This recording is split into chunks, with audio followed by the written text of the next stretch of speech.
Okay. Brooke, I got your work up here. I think everything turned out really nicely. I've got a few comments that I think are going to make some very, very good sense. And in terms of design itself and in terms of your branding, I think you're very, very strong, very strong. Really super consistent. The mark is memorable and it's fun to look at. It's a nice looking mark. It's attractive. So it's working as a logo. The the relationship, I think the relationship of the monogram to the type itself is a little bit awkward, only because you've got these sides hanging out. Okay, and it looks like the type is closer to this side, so it's kind of making this thing off balance. Look how far the B is from the edge of the type, and then look how close the M is to the N. Okay, now I'm not real sure if that's supposed to be like that or if you've, it looks good until you really look at it and see that hanging over, and it kind of creates this weird empty space right here.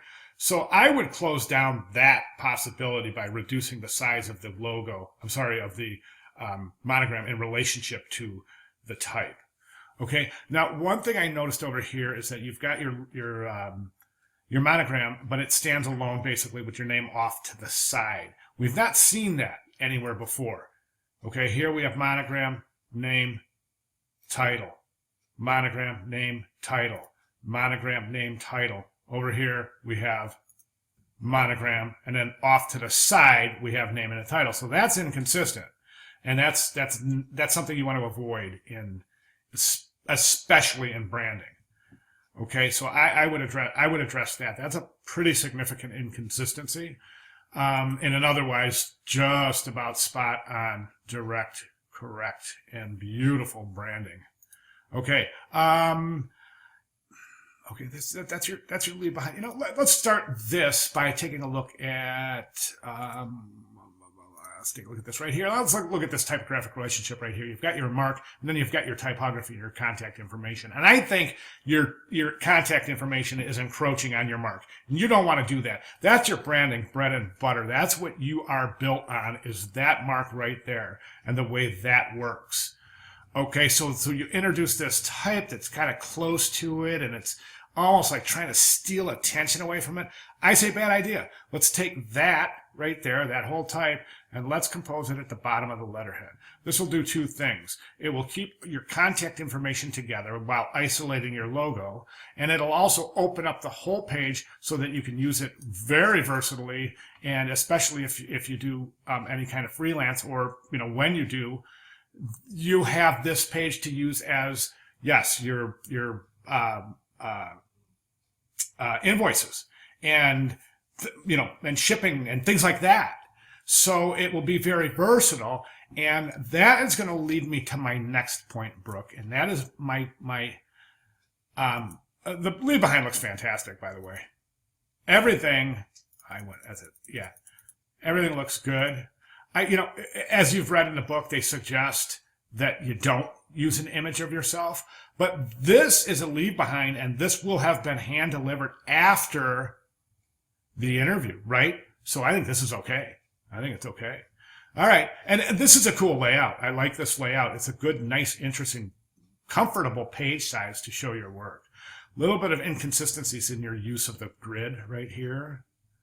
Okay, this page is gridded beautifully. And then a little inconsistent here. You got these weird kind of inconsistent spaces, which you don't want. You want a perfect grid when you show your, whether it be 3x3, 4x4. So, think about alignment and things like that. That's moving forward to your portfolio. I mean, I'm fine with your leave behind. You've certainly nailed the objectives. So, I'm good. Here, now let's look. All right, now I was saying that's going to lead me to my next thing. And this might be the most important thing that I'm thinking of is this. Okay, so you have this image you're using in the background, and it's a raster image, which means it's enormous. Let me show you how big these things are. I'm just going to show you my download window. So your letterhead is almost 16 megs. The front of your business card is 15 megs, and the front of your business card is 30 megs. I mean, these files, and these are PDFs. These are enormous. Brooke, what does that mean? That means that these you won't be able to really use. They'll be pretty darn big, even when you compress them, to try to use on the web. So anything that involves your web page or any kind of electronic correspondence, these are just going to be, they're just so big. So, excuse me. So, of course, that points to this. That points to why are they so big? And of course, the reason is because of the backgrounds. And there's two questions about using backgrounds like this. Okay. The first question is, number one, actually, there's a couple of questions. Do you need it? I say no, absolutely not. White page right there would be gorgeous. It would be minimal, but it would be so sharp. White page. Okay. Especially here, look at the color. You've got this beautiful color, and then in the background, you've got these pages that are just kind of, they're trying to steal the show, and especially in your portfolio, you do not want to have any kind of a patterned background while you're showing your work. You're in any kind of portfolio, you're going to want to use a very, very neutral background. A lot of people say light gray or light. I say white. I say pure white. And that'll do two things. It'll decrease the file size enormously.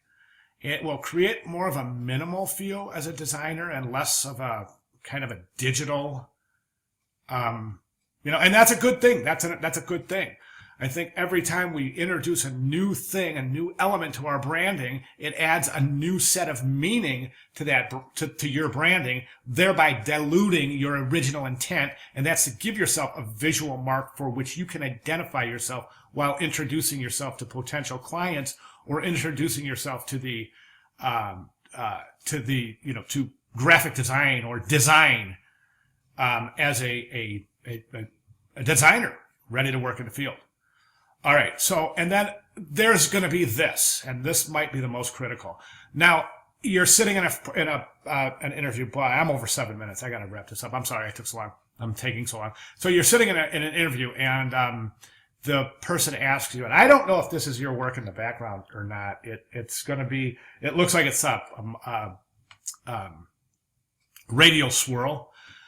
But is it worth what you're doing? And if it's not your work and somebody asks you if it's your work, I don't know if it is or not, Brooke. I'm not saying it is or it isn't. I'm not. I'm just saying if it's not, somebody asks you and you have to say it's not your work, then you've got some issues, and you can imagine, right? So, and if it is your work, then you get to tell them how and why and you created it and why you're using it as part of your branding. Because after all, Brooke, this is now part of your branding. So if you try to use your branding, like let's say you want to rectify this and this is your print branding, but your branding on the web is going to not have this. Okay, so